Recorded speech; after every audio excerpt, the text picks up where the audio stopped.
आज जो हमारा टॉपिक है वो क्या है हमारा chemistry of ethane. Basically chemistry of ethane जो है वो चैप्टर नंबर 7 है। सेकेंड है केमिस्ट्री केमिस्ट्री ऑफ हाइड्रोकार्बन।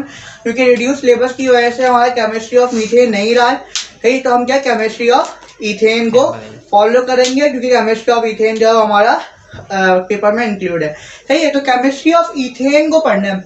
अब याद रखना, इसमें हम लोग केमिस्ट्री ऑफ इथेन पढ़ेंगे, इस पूरे चैप्टर में केमिस्ट्री ऑफ इथीन पढ़ेंगे और केमिस्ट्री ऑफ इथाइन पढ़ेंगे। सही है, तो जितनी भी हम लोग केमिस्ट्री पढ़ेंगे उसमें तीन मेजर चीजें होंगी हर एक चीज के बारे में। जैसे कि बात करें हम केमिस्ट्री ऑफ इथेन की बात कर रहे हैं, तो केमिस्ट्री ऑफ इथेन में सबसे पहले हम उसके ऑर्बिटल स्ट्रक्चर के बारे में पढ़ेंगे कि उसका ऑर्बिटल स्ट्रक्चर किस तरह होता है, कौन सी हाइब्रिडाइजेशन होती है, कौन से बॉन्ड होते हैं। सही है, उसके बाद इथेन को प्रिपेयर किस तरह किया जाता है, सही है, कि कौन कौन से रिएजेंट्स हैं उनको यूज करके हम लोग कौन कौन से मेथड से हम लोग इथेन को प्रिपेयर कर सकते हैं। और तीसरा वहाँ पर केमिकल प्रॉपर्टीज कि अगर आपके पास इथेन प्रिपेयर हो गया, फिर उसके बाद जो प्रॉपर्टीज आप यूज कर रहे होंगे कि वो किस तरह से बिहेव करता है केमिकली, सही है, तो हम उसको स्टडी करेंगे। तो केमिस्ट्री ऑफ इथेन हो, केमिस्ट्री ऑफ इथीन हो या केमिस्ट्री ऑफ इथाइन हो, हम तीनों मेजर चीजों को उसमें भी स्टडी करेंगे। सही है, तो पहला क्या है हमारा ऑर्बिटल स्ट्रक्चर। अब ऑर्बिटल स्ट्रक्चर क्या होता है, पहली बात तो ये फर्स्ट ईयर में चैप्टर नंबर 4 इसमें तुमने एक टॉपिक पढ़ा होगा हाइब्रिडाइजेशन। सही है, हाइब्रिडाइजेशन टॉपिक क्या होता है, वो बताता है कि कौन कौन से ऑर्बिटल्स मिलके, कौन कौन से एटम मिलके एक नया मॉलिक्यूल फॉर्म करते हैं। सही है, उसमें हाइब्रिडाइजेशन क्या होती है, जैसे कि हाइब्रिडाइजेशन किस तरीके की होती है, हाइब्रिडाइजेशन होती है ये बेसिकली अभी सिर्फ तुमने बता रहा हूँ कि थोड़ा सा ओवरव्यू दे रहा हूँ इसका हाइब्रिडाइजेशन के बारे में। हाइब्रिडाइजेशन कितनी होती है, 3 होती है। कौन सी, पहली होती है sp3, सही है, दूसरी क्या होती है sp2 और तीसरी क्या होती है sp। अब ये sp3 sp2 sp हाइब्रिडाइजेशन तुमने पढ़ी होंगी चैप्टर नंबर 4 फर्स्ट ईयर में। मैं यहाँ पे थोड़ा सा फिर से तुम्हें थोड़ा इंट्रोडक्शन दे देता हूँ। देखो, जो भी हाइड्रोकार्बन, मैंने क्या बोला, जो भी हाइड्रोकार्बन जिनके दरमियान कार्बन कार्बन के दरमियान सिंगल बॉन्ड होगा, तो हम ऐसी तमाम हाइब्रिडाइजेशन को बोलेंगे क्या, sp3 हाइब्रिडाइजेशन। जैसे कि मैं बात करूं sp3 में, सही है, sp3 हाइब्रिडाइजेशन में क्या होगा कि अगर मान लो कि यहाँ पे है तो हमारे पास CH4, सही है। अब तुम्हारे पास इसमें सेंट्रल एटम कौन होगा, कार्बन होगा, सही है। कार्बन के लास्ट शेल में कितने इलेक्ट्रॉन, 4 इलेक्ट्रॉन, कार्बन की वैलेंसी 4 होती है, तो 4 इलेक्ट्रॉन हो गए। अब हम जानते हैं कि इसमें हाइड्रोजन कितने, 4 है।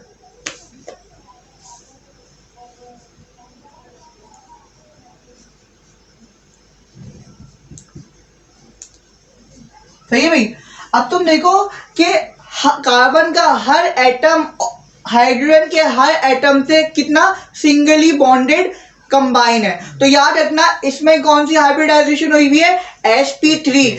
जब भी किसी भी कंपाउंड के अंदर आपके पास बॉन्डिंग सिंगल होगी तो हम क्या बोलेंगे भाई, वो कौन सी हाइब्रिडाइजेशन है, sp3 हाइब्रिडाइजेशन है, क्योंकि उसमें सिंगल बॉन्ड हुई हुई है, सही है, बॉन्डिंग हुई हुई है। अब इसी तरह हम बात कर रहे हैं इथेन में। सही है, इथेन क्या है आपका C2H6, सही है। H6 में कार्बन कितने आपके पास, 2, सही है। बाकी कार्बन की 3 वैलेंसी ये रही, इस कार्बन की 3 वैलेंसी ये रही। हाइड्रोजन कितने, 6, तो यहाँ पे हम लोग 6 हाइड्रोजन पुट कर देंगे। सही है भाई, तो गौर से देखो कि कार्बन कार्बन के दरमियान भी क्या है, सिंगल बॉन्ड है, और कार्बन हाइड्रोजन के दरमियान भी क्या है, सिंगल बॉन्ड है। तो हम जानते हैं यहाँ पर भी कौन सी बॉन्डिंग होगी, sp3 हाइब्रिडाइजेशन होगी, क्योंकि इसमें हमारे पास सिंगल बॉन्डेड कंपाउंड है। सही है भाई। अब हम एक काम करते हैं कि sp3 तो समझ में आ गया होगा कि sp3 क्या होता है। अब मैं अगर बात करता हूँ तुमसे sp2 हाइब्रिडाइजेशन के बारे में, सही है, sp2 हाइब्रिडाइजेशन के बारे में बात करता हूँ अगर मैं तुमसे, देखो लेक्चर तो मिल जाएगा वैसे भी, सही है, मैं तुम्हें दे दूंगा, तुम्हें लेक्चर वैसे ही मिल जाएगा, तो तुम वहां से भी देख लेना। अब देखो sp2 हाइब्रिडाइजेशन है ना, sp2 हाइब्रिडाइजेशन में हम जानते हैं कि sp2 है। अब यार ये sp3 और sp2 का मतलब क्या है, पहले ये समझो। मैं तुमसे बात करता हूँ CH4 की मिसाल लेते हैं, सही है। CH4 में सेंट्रल एटम कौन है, कार्बन, क्योंकि बताया था सेंट्रल एटम कौन होता है, जिसके एटम्स और मॉलिक्यूल्स कम होते हैं। तो इसमें किसके कम है भाई, कार्बन की कम है, 1 है, तो इस वजह से हमारी सेंट्रल एटम होगा। अब हम बात करते हैं, अगर मैं इसकी इलेक्ट्रॉनिक कॉन्फ़िगरेशन लिखूं तो क्या होगी, 1s2 2s2 2p2, सही है, यही होती है भाई 1s2 2s2 2p2। Chapter number 4 first year chapter chemistry में पढ़ा होगा, सही है। लेकिन याद रखना, जब भी हमारे पास ऑर्गेनिक कंपाउंड हो ना, तो कार्बन हमारा एज जो भी कार्बन एक्ट करता है, सही है, वो अपनी एनर्जी जो है ना वो हाई लेवल पे करता है। इट मीन से मुराद है कि आपका जो भी कार्बन होगा, सही है, वो अपनी जो इलेक्ट्रॉनिक कॉन्फ़िगरेशन है ना वो चेंज कर लेगा, सही है। क्योंकि होता है, एक होता है ग्राउंड लेवल, सही है, ग्राउंड लेवल होता है, और एक होता है हाई एनर्जी लेवल। तो आपकी बात करेंगी, ग्राउंड लेवल की बात थी, ग्राउंड लेवल की इलेक्ट्रॉनिक कॉन्फ़िगरेशन थी। अगर मैं इसको हाई लेवल की बात करूं तो क्या हो जाएगा, 2p के हम जानते हैं कितने होते हैं, px py pz, सही है, ये भी पढ़ा होगा तुमने कि p के सब एटॉमिक ऑर्बिटल 3 होते हैं, सही है।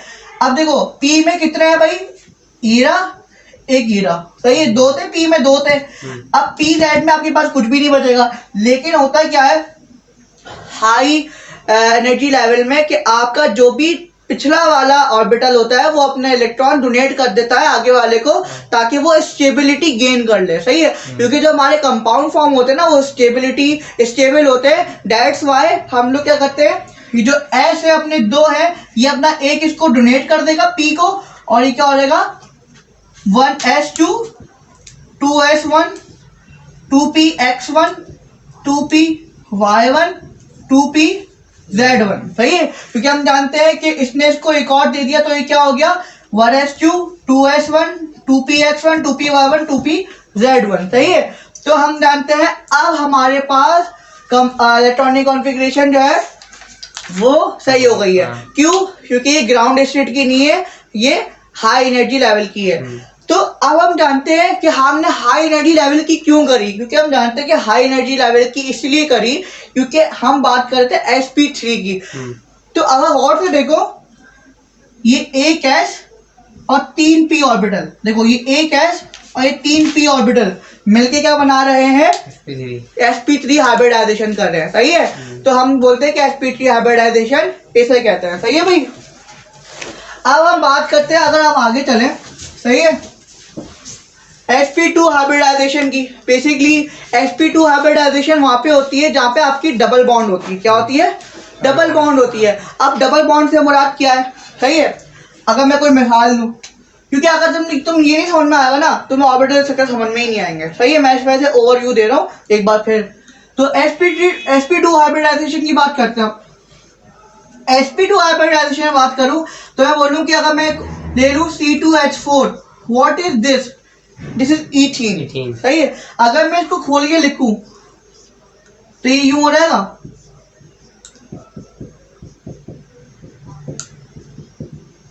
सही है भाई। अब तुम देखो इसमें डबल बॉन्डेड है, सही है। तो जिसमें डबल बॉन्डिंग होती है उसमें sp2 हाइब्रिडाइजेशन होती है, मतलब इसमें एक s और 2 p ऑर्बिटल यूज हो रहे होते हैं, जो ना एक s 2 p ऑर्बिटल यूज हो रहे होते हैं। sp3 में एक s 3 p ऑर्बिटल होते हैं, जबकि sp में एक s 1 p ऑर्बिटल यूज होता है। और ज्यादातर sp3 जो होता है वो किस में होता है, सिंगल बॉन्डिंग में होता है यूज, और sp2 किस में होता है, डबल बॉन्डिंग में होता है, और sp किस में होता है, ट्रिपल बॉन्डिंग में होता है, सही है भाई। तो अब हमने आगे कि भाई बॉन्डिंग किस तरह की होती है, ओवरलैपिंग किस तरह की होती है, हाइब्रिडाइजेशन किस तरीके की होती है, कि sp3 sp2 और sp होती है, सही है भाई। यहाँ तक कुछ क्वेश्चन है नहीं है, तो आगे चलते हैं। अब ऑर्बिटल स्ट्रक्चर की बात कर रहे थे, हाँ भाई किसका है, ईथेन का। हम पढ़ रहे केमिस्ट्री ऑफ ईथेन, सही है। तो अब चलते हैं ऑर्बिटल स्ट्रक्चर की तरफ, कि ऑर्बिटल स्ट्रक्चर किस तरह हम यू बना सकते हैं, किसका भाई ऑर्बिटल स्ट्रक्चर किसका भाई, ईथेन का, सही है भाई। अब मैं तुमसे बात कर रहा हूँ ऑर्बिटल स्ट्रक्चर, सही है। तो लिखते हैं पहले इसका फॉर्मूला लिखते हैं। मॉलिक्यूलर फॉर्मूला क्या होता है, जैसे कि लिखा हुआ ऊपर C2H6, सही है भाई, ये इसका ऑर्बिटल मॉलिक्यूलर फॉर्मूला है इसका, सही है। अब मैं तुमसे एक सवाल करता हूँ कि तुम्हारा फॉर्मूला है इथेन का, इसमें कितने सेंट्रल एटम है? 2 सेंट्रल एटम है, कार्बन 2 है, सही है, क्योंकि कम क्वांटिटी में। हम बोल देंगे इसका अगर मैं सिंपल स्ट्रक्चर बनाऊं तो क्या होगा, ये इसका सिंपल स्ट्रक्चर होता है कि 2 कार्बन है सेंटर में और उसके इर्द क्या है, हाइड्रोजन है, तो इसलिए तो ये हाइड्रोकार्बन कहलाता है, सही है भाई। कल हमने पूरा इंट्रोडक्शन पढ़ लिया था इसका। अब मैं इसका बना रहा हूँ ऑर्बिटल स्ट्रक्चर। क्या बना रहा हूँ? ऑर्बिटल स्ट्रक्चर बनाना है, सही है। तो इसके अंदर कौन सी हाइब्रिडाइजेशन होती है? sp3 हाइब्रिडाइजेशन होती है, सही है। और sp3 हाइब्रिडाइजेशन से मुराद क्या है यहाँ पे कि एक S और 3 p ऑर्बिटल, हम जानते हैं इसमें sp3 हाइब्रिडाइजेशन होगी, सही है। अब देखो इसमें कितने कार्बन है? 2, एक ये रहा, सही है। इस कार्बन का एक sp3 हाइब्रिडाइजेशन ऑर्बिटल ये रहा, एक ये रहा और एक ये रहा, सही है, और एक ये रहा, सही है भाई। और एक कार्बन ये रहा, इसका sp3 हाइब्रिडाइजेशन ऑर्बिटल एक ये रहा,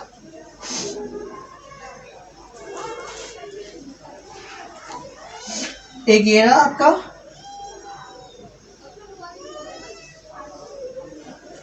सही है भाई। ये आपका sp3 कार्बन गया, सही है भाई, क्योंकि हम जानते हैं ना भाई कार्बन कितना होता है? 4, 1 2 3 4, तो कार्बन का एक sp3 ये रहा, एक sp3 ये रहा, क्यों? क्योंकि सिंगल बॉन्ड है, सिंगल बॉन्ड तो sp3 होगा, सही है। तो इस कार्बन के 4 ये रहे,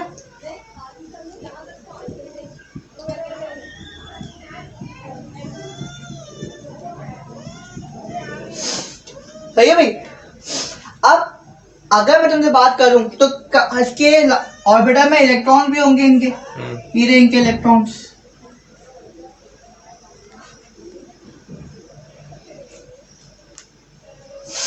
सही है भाई। अब देखो ये तो अभी तुम्हारा स्ट्रक्चर बना है ना, वो किस तरह बना है? वो बेसिकली इस तरह बना हुआ है। और से देखो अभी हम लोगों ने 2 कार्बन के sp3 हाइब्रिड sp3 ऑर्बिटल जो है वो लोगों ने बना दिया है, सही है। अब क्या होगा, अब हम लोग इसकी ओवरलैपिंग करवाएंगे किससे? हाइड्रोजन से, सही है। तो हाइड्रोजन से करवाएंगे, तो एक हाइड्रोजन ये रहा, क्योंकि हम जानते हैं हाइड्रोजन s में आता है, क्योंकि हाइड्रोजन की कॉन्फ़िगरेशन क्या होती है? 1s1, तो उसका s ऑर्बिटल स्फेरिकल होता है, p ऑर्बिटल कौन सा होता है? डंबल होता है। तो ये डंबल आपका ये p ऑर्बिटल कौन सा आ रहा है? डंबल है, और ये s हाइड्रोजन का s है, तो ये स्फेरिकल है, सही है भाई। ये एक हाइड्रोजन, ये दूसरा हाइड्रोजन, ये तीसरा हाइड्रोजन, ये चौथा, ये पांचवा, ये छठा, सही है भाई। ये आपकी तमाम के तमाम क्या हो गए? हाइड्रोजन के एटम जाके यहाँ पे अटैच हो गए,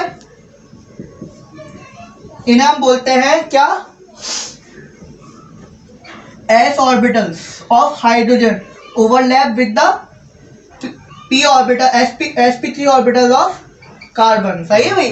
अब अगर तुमने देखो हमने हाइड्रोजन अटैच कर दिए, तो हम यहाँ पे हाइड्रोजन आराम से लिख सकते हैं।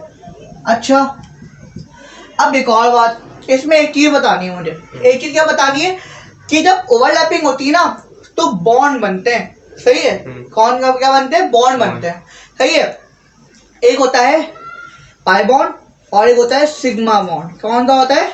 पाई बॉन्ड और एक होता है सिग्मा बॉन्ड। अब हमें कैसे पता चलेगा कौन सा सिग्मा बॉन्ड है कौन सा पाई बॉन्ड है? तो याद रखना जो हेड टू हेड ओवरलैपिंग करते हैं ना, क्या जो हेड टू हेड ओवरलैपिंग करते हैं, देखो भाई दोनों हेड टू हेड ओवरलैपिंग कर रहे हैं, तो वहां पर बनता है सिग्मा बॉन्ड। क्या बनता है? Sigma bond. इसका एक सिग्मा बॉन्ड ये रहा, दूसरा सिग्मा बॉन्ड, तीसरा सिग्मा बॉन्ड, कार्बन कार्बन खुद हुआ है तो चौथा सिग्मा बॉन्ड, पांचवा सिग्मा बॉन्ड, छठा सिग्मा बॉन्ड और सातवां सिग्मा बॉन्ड। क्या इसमें कोई पाई बॉन्ड है? नहीं, क्योंकि पाई बॉन्ड हमेशा पैरेलल ओवरलैपिंग करता है, सही है, जबकि सिग्मा बॉन्ड कौन सी करता है, हेड टू हेड ओवरलैपिंग, सही है। तो यहाँ पे हेड टू हेड ओवरलैपिंग हुई है, तो इसमें कितने सिग्मा बॉन्ड हुए भाई, सिग्मा बॉन्ड हुए हमारे पास 7 और पाई बॉन्ड कितने हुए 0, सही है। तो एक और स्ट्रक्चर से बात पता चली कि इसमें सिग्मा बॉन्ड है 7 और पाई बॉन्ड है 0, सही है। तो ये बेसिकली था हमारा ऑर्बिटल स्ट्रक्चर। अब हम इसको किस तरह इलैबोरेट करेंगे, सही है।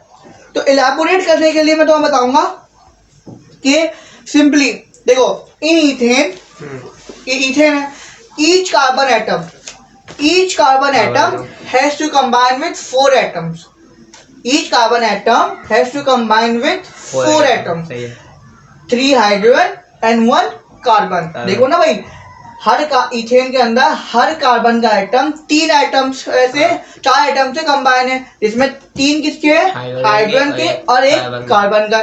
तो इसमें भी वही हो रहा है, सही है। तो इन हम क्या बोलेंगे, in ethane each carbon atom has to combine with 4 atom, that is 3 hydrogen and 1 carbon, सही है। Therefore it undergoes into sp3 hybridization. क्यों, क्योंकि यहाँ पे सिंगल बॉन्डेड कंबाइन हुए हैं, ओवरलैप किए हैं, सही है। तो दैट्स व्हाई sp3 हाइब्रिडाइजेशन में गए।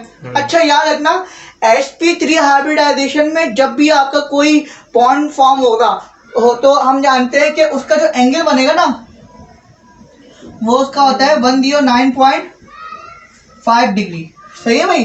क्या होता है भाई, 109.5 डिग्री।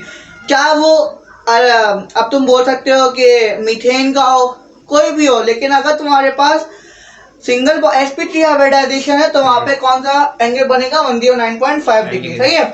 अच्छा, ये कौन से, अभी हम बात कर रहे थे कि जो भी हमारा मतलब कि जो हमने ऑर्बिटल स्ट्रक्चर बनाया है, ये हम बात कर रहे हैं कब से कब तक की, हाइब्रिडाइजेशन से पहले की, सही है भाई।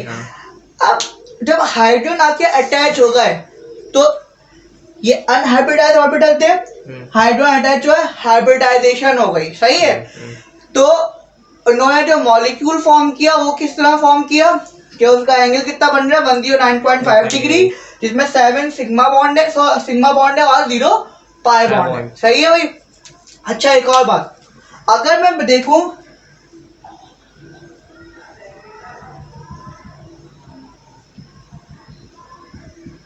टेट्रागोनल बन रहा है, यहाँ पे 4 किनारे हैं इसके, 1 2 3 4, तो हम बोलेंगे कि इसमें कौन से फैशन में ये कंबाइन हो रहा है, टेट्रागोनल फैशन में कंबाइन हुआ है, सही है भाई।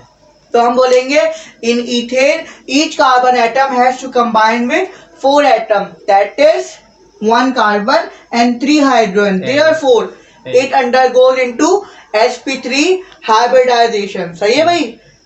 तो बोलेंगे कि इस तरह इथेन के ऑर्बिटल स्ट्रक्चर को डिफाइन कर सकते हैं। यहाँ तक कुछ क्वेश्चन है इस इथेन की प्रिपरेशन की तरफ, सही है। इथेन की प्रिपरेशन से मुराद यहाँ पे क्या है कि इथेन को किस किस तरीके से हम लोग प्रिपेयर कर सकते हैं, सही है। तो हम पहला तरीका क्या है प्रिपेयर करने का, फ्रॉम इथाइल मैग्नीशियम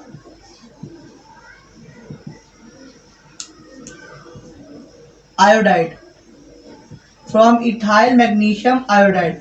हम इथेन को इथाइल मैग्नीशियम आयोडाइड से भी प्रिपेयर कर सकते हैं। किस तरह प्रिपेयर कर सकते हैं वो बताता हूँ। देखो, पहले समझना चाहिए कि इथाइल मैग्नीशियम आयोडाइड है क्या, हमें तो पता ही नहीं है। देखो, एक केमिस्ट है, वहाँ बड़े ग्रिग्नार्ड लाइट लगी है, लाइट है हैं? को लाइट है, लाइट नहीं मतलब एक ही बस। हाँ, क्यों? जगह बहुत तो अच्छा थी वो मैं अगली बार कर लूंगा। से तो अब से पहले हमें पता होना चाहिए कि इथाइल मैग्नीशियम आयोडाइड है क्या, हम क्या कर रहे हैं। अब इथाइल मैग्नीशियम आयोडाइड बेसिकली कहते हैं ग्रिग्नार्ड रिएजेंट को। किसको बोलते हैं, ग्रिग्नार्ड रिएजेंट। क्या रखना, ग्रिग्नार्ड रिएजेंट का फॉर्मूला होता है RMgX। जनरल फॉर्मूला होता है ग्रिग्नार्ड रिएजेंट का RMgX। What is RMgX? R बोलते हैं अल्काइल को। किसे बोलते हैं, अल्काइल को। जैसे इथाइल, मिथाइल, प्रोपाइल जो उसके मेंबर होते हैं ना, उन्हें बोलते हैं। तो ये होता है अल्काइल। मैग्नीशियम यहाँ मेटल है और ये क्या है, हैलाइड। अब हैलाइड क्या होते हैं, हैलोजेंस ग्रुप से, क्लोरीन फ्लोरीन ब्रोमीन आयोडीन, सही है। तो हमारे क्या है, हमारे हैलोजन ग्रुप में से है, सही है। तो हम जानते हैं कि इस पूरे स्ट्रक्चर को बोलते हैं ग्रिग्नार्ड रिएजेंट, सही है। तो गौर से देखो, इथाइल मैग्नीशियम आयोडाइड, सही है। इथाइल अल्काइल से मिल रहा है क्योंकि सेकंड मेंबर है अल्काइल फैमिली का, मैग्नीशियम सेम है, आयोडाइड क्या है, हैलोजन है, सही है। तो पता चला हम ग्रिग्नार्ड रिएजेंट से अल्केन की, इथेन की प्रिपरेशन कर सकते हैं। किस तरह, हम जानते हैं, हमने लिया इथाइल, तो इथाइल क्या होता है, C2H5, सही है, मैग्नीशियम और प्लस आयोडाइड। ये क्या है हमारे पास, इथाइल मैग्नीशियम आयोडाइड, सही है भाई, समझ में आ गया। यहाँ पर इथाइल मैग्नीशियम आयोडाइड था। अब मुझे करना क्या है, ऐसा मैं क्या करूं कि मेरे पास इथेन प्रोड्यूस होता है। तो बेसिकली फ्रॉम, यहाँ पे मैं एक चीज लिखना भूल गया, from hydrolysis of ethyl magnesium iodide. What is the meaning of hydrolysis? Reaction with the water ion. हम लोग का हाइड्रोलिसिस का मुराद है यहाँ पे reaction with the ions of water, सही है। अब वाटर क्या होता है, हम जानते हैं वाटर, इसको इस तरह से तो मैं HOH बोल सकता हूँ, H पॉजिटिव होता है, OH नेगेटिव होता है। मैग्नीशियम मेटल है तो पॉजिटिव होगा क्योंकि इलेक्ट्रॉन लूज कर सकता है इजीली, और ये बाकी नेगेटिव होगा और ये भी नेगेटिव होगा, सही है। अब होता क्या है कि ये वाला नेगेटिव यहाँ के पॉजिटिव पे अटैक करता है और रिएक्शन करके क्या बनाया था आपके पास, C2H5 था, एक H आ जाएगा तो क्या हो जाएगा, C2H6, सही है, इथेन, सही है भाई। तो यहाँ पर ये क्या बन गया, इथेन बन गया। जबकि बाकी क्या बचा, मैग्नीशियम बचा होगा, मैग्नीशियम की एक वैलेंसी यहाँ से खाली हुई होगी, वैकेंट हुई होगी, वैकेंट वैलेंसी। तो वैकेंट वैलेंसी पे क्या, यहाँ पे माइनस था तो यहाँ का माइनस यहाँ पे आके अटैच हो जाएगा, सही है। तो यहाँ पे हो जाएगा OH और यहाँ पे क्या ऑलरेडी लगा हुआ था I। इसे बोलते हैं मैग्नीशियम हाइड्रोक्सी आयोडाइड। क्या बोलते हैं, मैग्नीशियम हाइड्रोक्सी आयोडाइड, सही है। ये हमारे पास as a byproduct form होता है, मैग्नीशियम हाइड्रोक्सी आयोडाइड, सही है भाई। लिख लो अपने पास, रिएक्शन सारे लिखना है, सही है, हेडिंग डाल के रिएक्शन सारे लिखना, सही है। अब हम चलते हैं, ये लिख लो आराम से, कुछ पूछना है इसके अंदर, इस रिएक्शन के अंदर क्या हुआ है,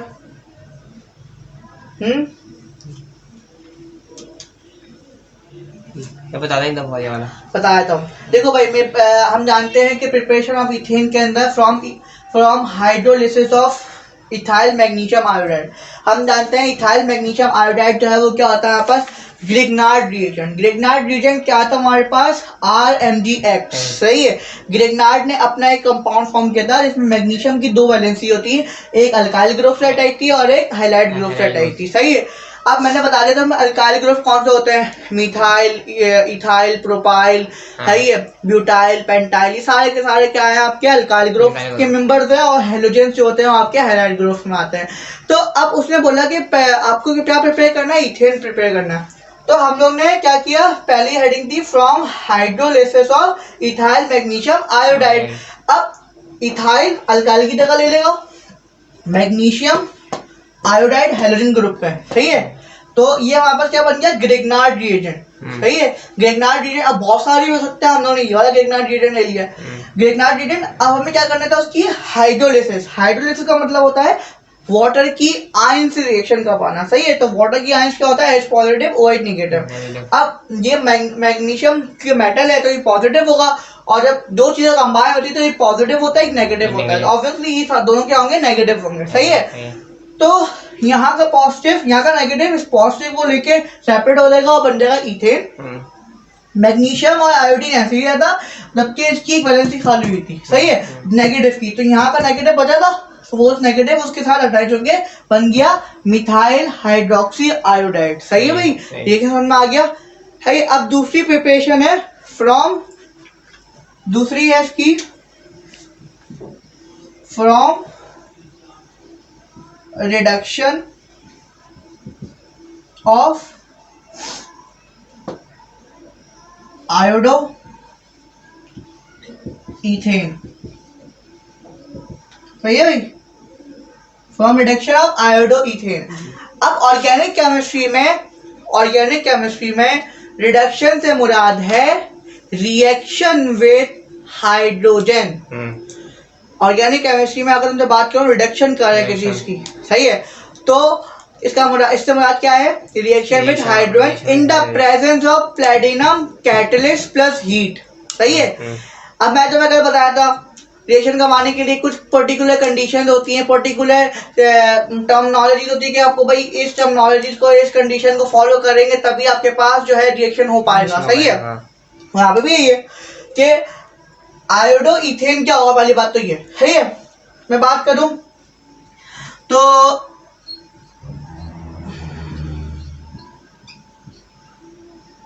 दिस इज कॉल्ड व्हाट,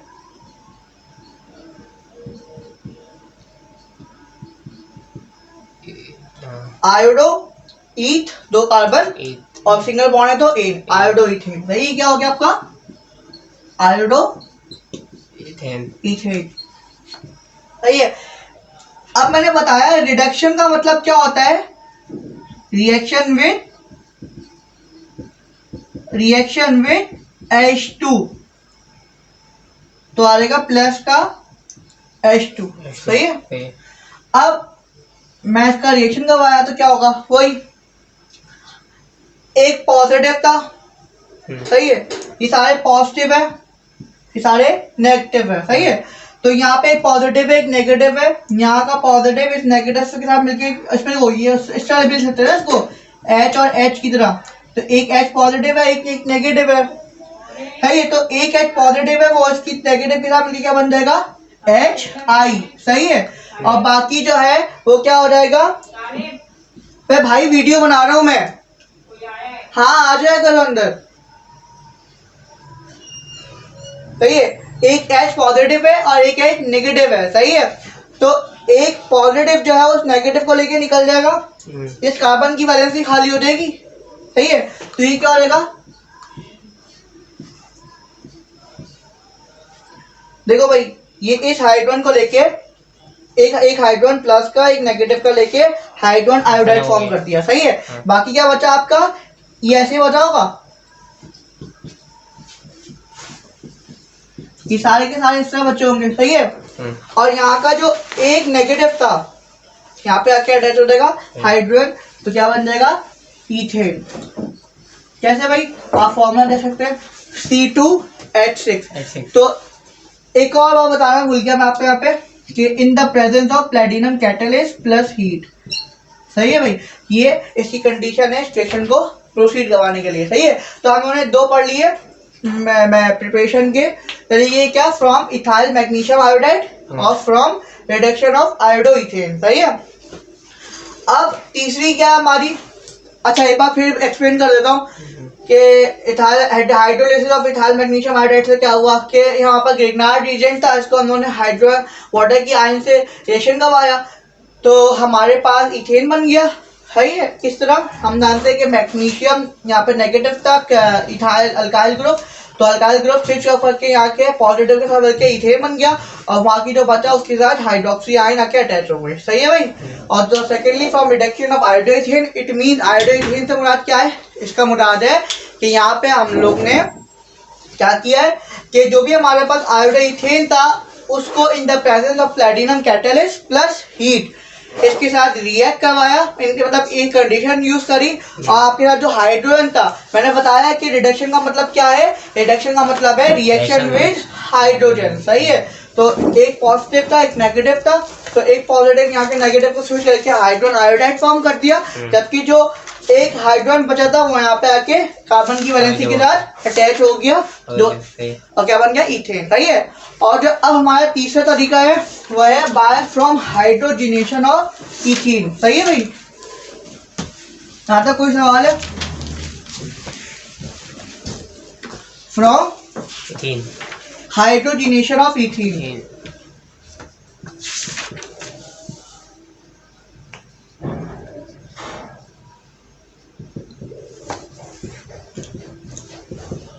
सही है भाई। अब हम जानते हैं इथीन है, इथीन से मुराद क्या होता है? इथीन हम जानते हैं इथीन होता है C double bond C H it mean C2H4 with the sp2 hybridization, जो हमने पढ़ चुके हैं। अब हाइड्रोजिनेशन का मतलब क्या होता है?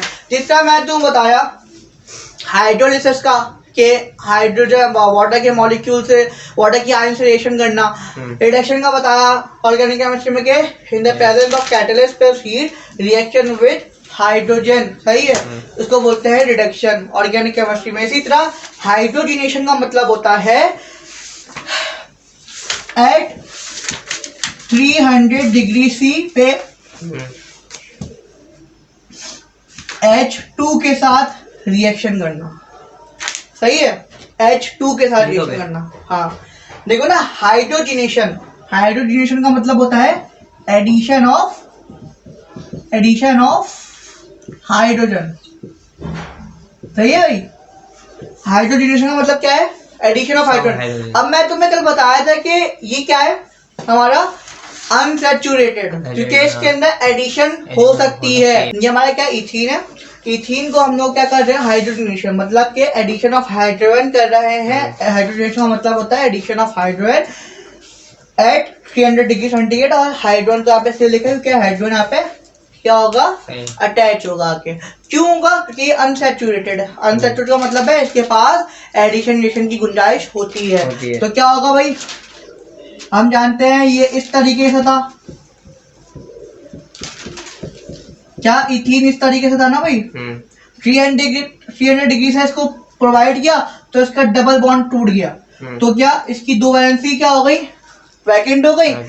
यहाँ पे हाइड्रोजन कितने? दो है ना, तो एक हाइड्रोजन निकलेगा यहाँ पे आके अटैच, और एक हाइड्रोजन निकलेगा यहाँ पे जाके अटैच। सही है, तो इस तरह हम लोग हाइड्रोजन को प्रिपेयर कर सकते हैं इथीन से। सही है।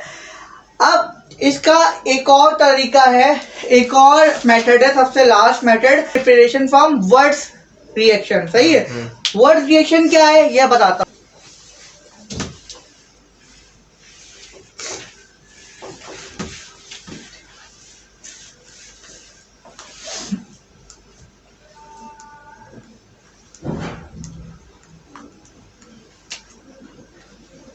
चौथा तरीका क्या है आपका? From words reaction. सही भाई, फ्रॉम वर्ड्स रिएक्शन। अब ये वर्ड्स रिएक्शन क्या है? सही है, तो वर्ड्स ने एक तरीका निकाला था, क्या?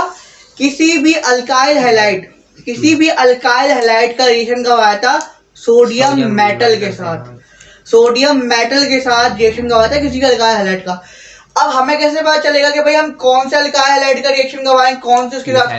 सुनो, सोडियम ये सोडियम है। सही है, इसके लिए उसने दो एटम्स उसका रिएक्शन करवाया किसके साथ? वर्ड रिएक्शन में अल्काइल हैलाइड के साथ। अब अल्काइल हैलाइड में क्या होता है? हमने ले लिया CH3I, ये क्या हो गया? आयोडोमीथेन। सही है, क्योंकि एक कार्बन है, मीथ सिंगल बॉन्ड है, और आयोडो, तो आयोडोमीथेन। उसने आयोडोमीथेन के साथ क्या करवाया? रिएक्शन करवाया सोडियम मेटल के दो एटम के साथ। सही है, अब क्या हुआ ये कि इसको भी इसके दो एटम लेने पड़े, तो बना यहाँ पे क्या? सोडियम और आयोडीन मिलके बना दिया सोडियम आयोडाइड। सही है, और बाकी यहाँ पे क्या बचे थे? दो CH3, तो दो CH3 को मैं इस तरह लिख सकता हूँ CH3। सही है, जो कि वहां बन गया क्या? इथेन। सही है। और एक और बात कि हमारे पास जो यहाँ पे कंडीशन यूज हुई थी एज अ कैटलिस्ट इस रिएक्शन को प्रोसीड करवाने के लिए, वो था हमारे पास ईथर सॉल्वेंट। ईथर सॉल्वेंट ये क्या होता है ये मैं तुम्हें चैप्टर नंबर 8 में पढ़ाऊंगा, क्योंकि वहां पर डिटेल्स है। सही है भाई। तो एक बार फिर बता रहा हूँ,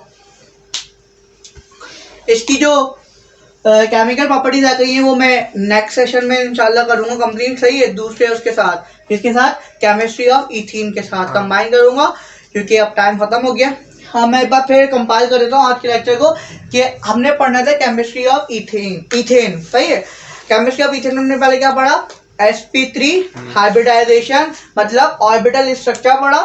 वो किस तरह पढ़ा, मैंने बताया कि 2 कार्बन एटम थे आपके पास। सही है। हर उसमें से हर कार्बन एटम जो था वो 4 एटम से कंबाइन था, जिसमें 3 हाइड्रोजन थे और 1 कार्बन था, और सिंगल बॉन्ड थी, तो sp3 हाइब्रिडाइजेशन थी उसके अंदर। और sp3 हाइब्रिडाइजेशन के बाद जो फॉर्म हुआ था वो 4 न्यू हाइब्रिडाइज ऑर्बिटल थे। सही है। अब इसे बताया कि इसमें आपके पास हेड टू हेड ओवरलैपिंग थी, तो उसमें सिंगल पाई बॉन्ड थे, आप सॉरी सिग्मा बॉन्ड थे आपके पास 7, और पैरेलल ओवरलैपिंग तो हुई नहीं, तो 0 पाई बॉन्ड थे। सही है। और उसमें याद रखना कि सिंगल sp3 हाइब्रिडाइजेशन में हमेशा 109.5 डिग्री बनता है आपका एंगल। सही है। और एक और बात बताई थी मैंने तुम्हें कि क्या इसमें जो फैशन जिस फैशन से वो कंबाइन होता है उसे बोलते हैं हम टेट्रागोनल फैशन। सही है।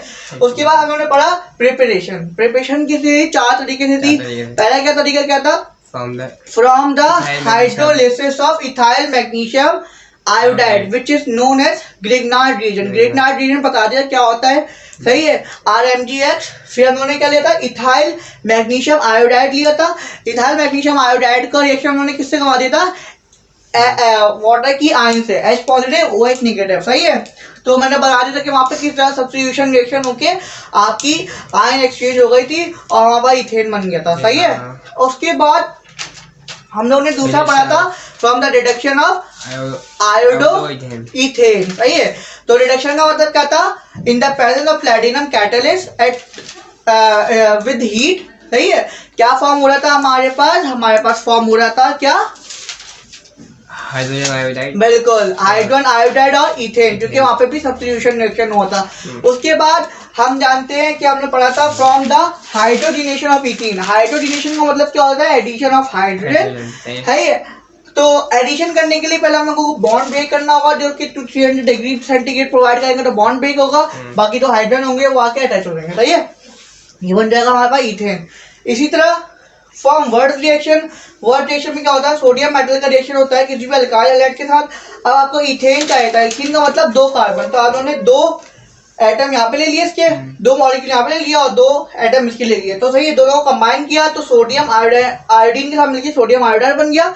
और बाकी क्या बचा था आपके पास 2CH3। तो 2CH3 को आप 2 बार CH3 लिख के करके लिख दें तो बन जाएगा आपका इथेन। सही है। क्योंकि देखो सोडियम आयोडीन के साथ चला गया, क्या बचा 2CH3। सोडियम तो है ना, 2 सोडियम है ना, एक आ गया, तो आप यहाँ पे इसको बैलेंस कर दीजिए। अब देखो सही है, यहाँ पे इसको बैलेंस कर दीजिए तो देखो 2 सोडियम, यहाँ पे 2 सोडियम है तो 2 सोडियम ये 2 आयोडीन 2 आयोडीन ये, तो 2 आइटम बन गया सोडियम आयोडाइड के, और बाकी 2CH3 था तो CH3 को मैं 2 बार टिक किया। सही है। तो ये बन गया आपका इथेन। अब जो केमिकल प्रॉपर्टीज है वो इंशाल्लाह कल के लेक्चर में करेंगे। सही है भाई।